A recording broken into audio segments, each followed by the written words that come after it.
bibigyan ng chance? Siguro kung mananakit, bakit pa, di ba? Oo, parang sayang nun sa oras mo gano'n.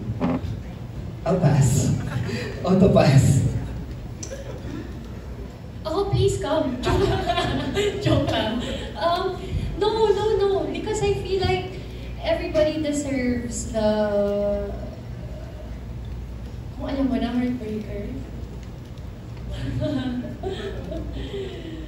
Hindi, kasi I feel like human nature, parang, yeah, you'll be scared. You'll have your second thoughts, but if your personality is to see it for yourself, to give it a chance, because everybody deserves a chance. Baka iba naman yung experience mo.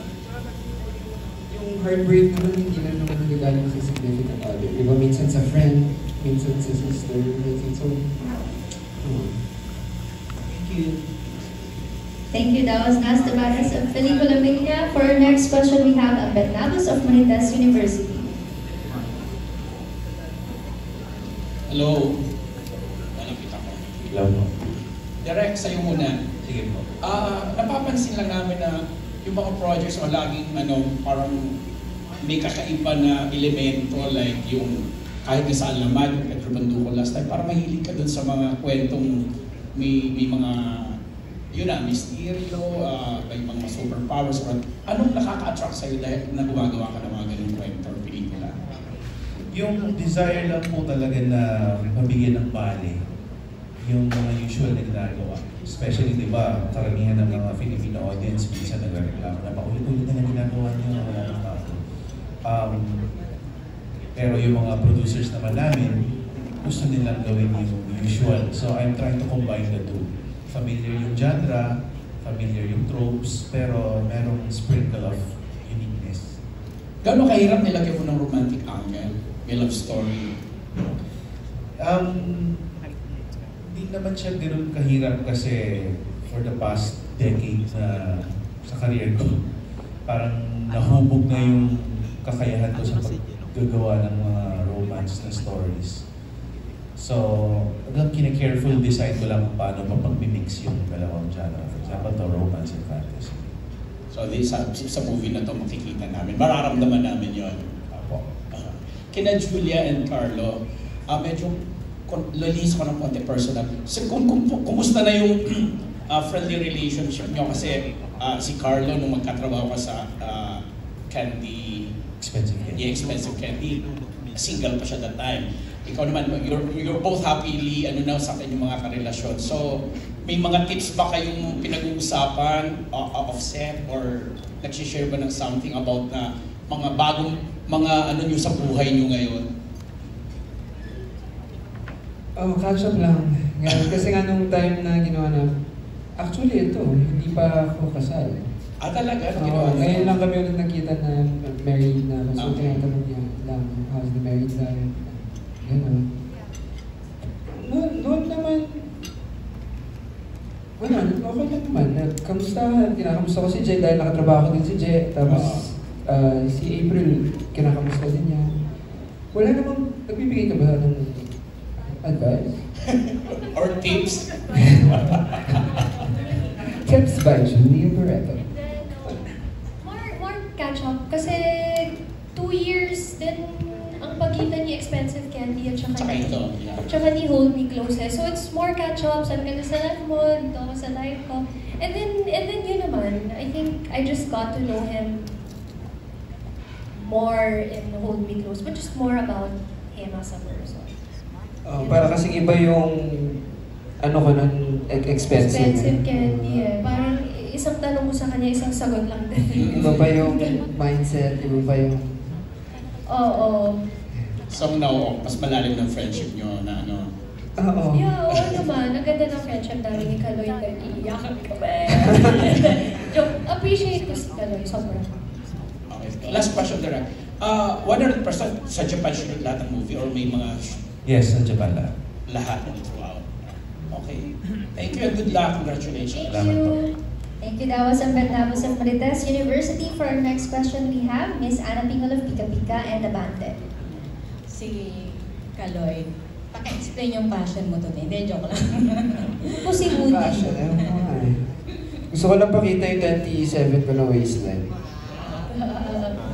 It's very Kaloy. The fact na, kung merong tao na wala pa sa buhay nyo na gusto nyong sabihan ng hold me close, sino yun? Not necessarily romantic. Pero someone na parang gusto nyo sabihan ng hold me close. Sino ba? I think yung kuya ko, kasi matagal na kami nagkikita sa US siya.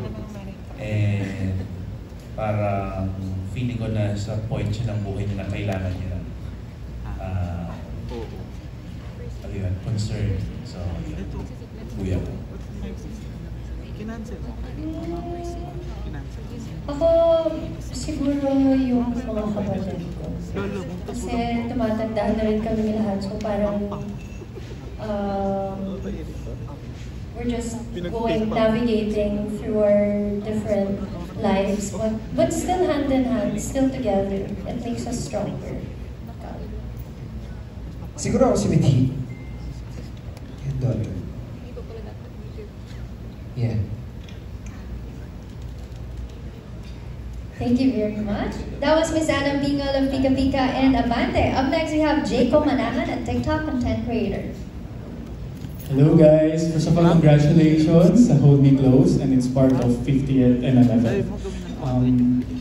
Parang hindi pa natanong to kung ano yung role yung dalawa. Could you tell us what is your role dito sa pelikulang Hold Me Close? Ayun, ako si Woody Carrera. Si Woody, feeling niya, alam niya kung saan siya papunta pero hindi. Feeling niya, alam niya yung mga gusto niya sa buhay pero hindi.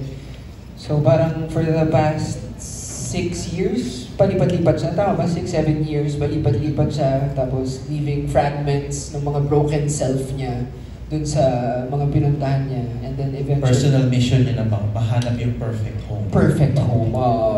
So hanap siya ng hanap. Eventually, nakilala niya si Linlin na tutulong sa kanya na maging buo. Kahit na si Linlin may mga hindi rin buo. So, ganun. Si Linlin naman is, well, as we saw sa trailer, has the special ability to foresee if somebody's gonna be good for her or not. And that hindi pa syempre nasa trailer, pero mapapanood natin sa pelikula kung paano niya nakuha yung ability na yun, kung ano yung naging root. Malalim din yung story ni Linlin kung bakit siya naging yung tao na, how do you say that? How she became the person that she is.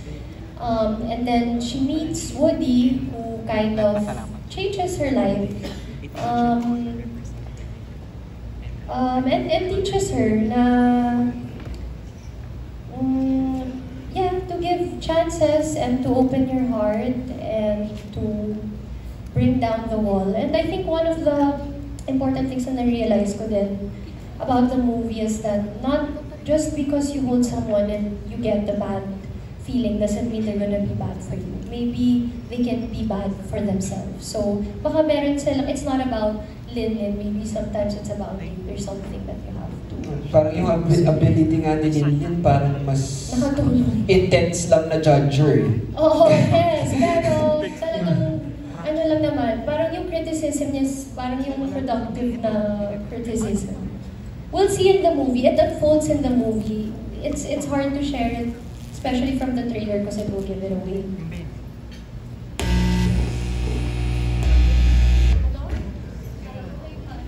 We can't wait to watch the full movie, no? And for my second question, since Hold Me Close is part of 50th MMFF, sa inyo pong tatlo, ano yung look forward nyo dito sa festival? Lalo na 50th, it's very special po.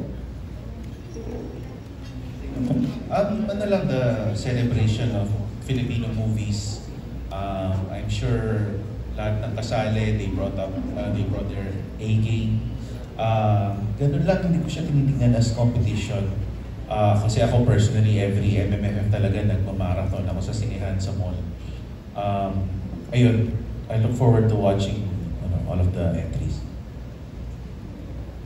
aside from the float, I'm really looking forward dun sa float actually. Because the first one I did was in 2016, Vince, Kath, and James. So I'm looking forward to that, but I'm also looking forward to watching all of the movies that's part of the event. Yung ako din, yung celebration ng puro Pinoy na pelikula yung papanood mo this Christmas. Tsaka excited nga din ako sa float. Gusto ko, ang tagal ko na hindi nag-float. So. Thank you very much. That was Jacob Manangan, a TikTok content